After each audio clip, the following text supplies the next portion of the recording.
Moments later he opened the box. It was empty. This gave rise to yet more oaths. He shut the box and swung his head around at the room. It was enough to make a grown man cry. He stared down at the box again. Something was not right. Had he been more of a magician and less of a showman, he would have seen it immediately, but slowly a thought seeped into his mind. He held the box up and measured its depth with his eyes. Then he opened the box again. A smile crossed his face. "You old devil," he whispered. He put the box down and searched for a button that would release the false bottom. He found it on the side. A lid sprung up to reveal a small, leather-bound journal. "Hard luck, Andrew.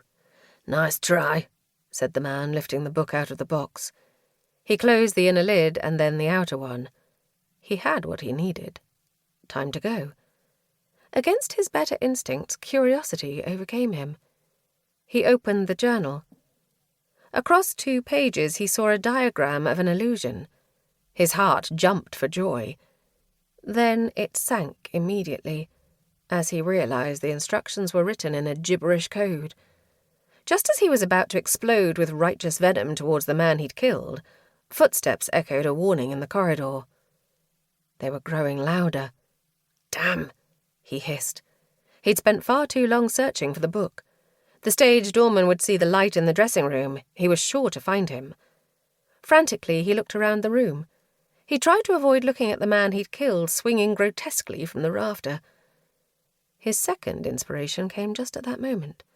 He ran over to the sarcophagus, opened the front lid and stepped inside, just as the door to the dressing room opened. Nathaniel Magwitch had worked in theatres, man and boy, for almost 50 years.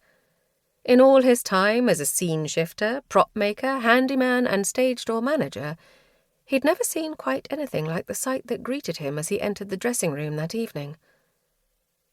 Nathaniel recognized the poor man immediately. It was one half of the Brothers Grimoire act. The clue was in his costume. He was wearing a red devil's costume. A wave of nausea rose within him, and he turned away from the appalling sight. He was just about to run and find help, although he knew there was no one else in the building, when he thought he heard a noise. He forced himself to look up at Andrew Harper. He was dead. There was no mistaking the bloodless lips, the pale skin. This was death in all its glory. Although not a brave man, he was no coward either. The shock was still upon him, otherwise he might not have stepped forward and said, "Who's there?" Silence. The wood of the rafters creaked a little due to the suspended man. Nathaniel knew this was a different sound from what he thought he'd heard. He stepped forward towards the only thing from where the noise could have come, the Egyptian sarcophagus.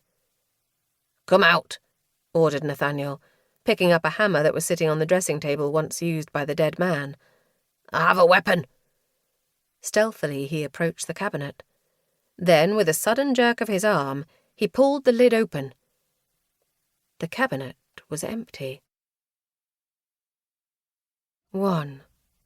Curtain up. 22 months later. Empire Theatre matinee performance, Brightmouth, October 1921. They didn't want him anymore. He could see it in their eyes.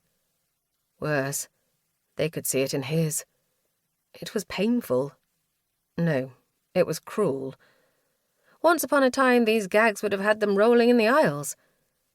Perhaps that was the problem. He was still parlaying the same gags that he'd used a quarter of a century ago when music hall was king. Now it was variety. They said there was no difference, but Eddie Matthews knew otherwise. Back then, all he had to do was roll on stage. Didn't have to say a word. Just a look was all he needed. A bit of a dance and then a comic song. Had them in his hand, he did. They stayed nestled in his palm for 30 years.